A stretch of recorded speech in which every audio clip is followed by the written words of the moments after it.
Our parents and grandparents need to know that this was not their fault.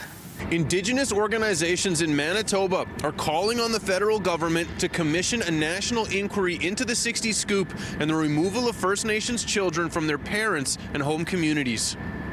The Manitoba, Kiiwetinowi, Okimakinak, and Southern Chiefs' organization have unanimously passed resolutions in support of a national inquiry into the 60's scoop and to provide long-term funding supports that will go to survivors.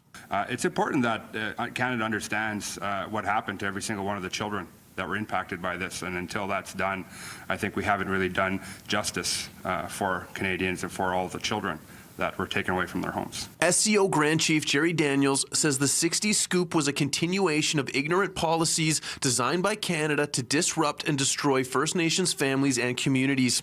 Daniels, along with others, is asking for the immediate release of any records held by state or church-run entities to help bring families back together who were separated. It's very important to know where all our children went, and I wouldn't say that all of them have been able to be returned. We want to know the transition from sort of the policy side within government, the government officials, and the language that was used when they were speaking about the 60's scoop. So for me, it's about accountability. The Canadian government has never been held accountable for the 60's scoop. Catherine LaGrange, director of the 60's Scoop Legacy of Canada, is a 60's Scoop survivor herself and says while there have been studies looking at the impacts of the 60's Scoop, we still don't know how many children and families have been affected, and it's important for survivors like her to share their experiences on a national stage. It's estimated from 1951 to 1982, more than 20,000 First Nations children were stolen from their families, and that number could be much higher. This was not our fault. We did nothing wrong as children, and so that's what I really want to emphasize in this inquiry going forward. Canada as a state is responsible, and they must be held accountable. And the people that were behind this policy are responsible for trauma, hurt, pain to children.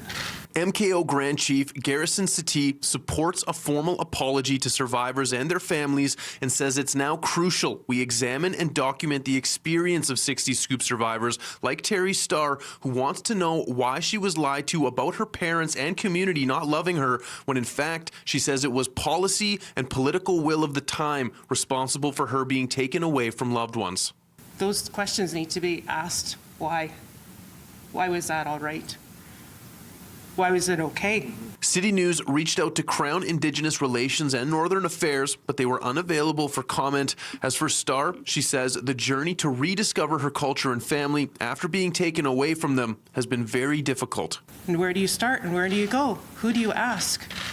In Winnipeg, Mark Neufeld, City News.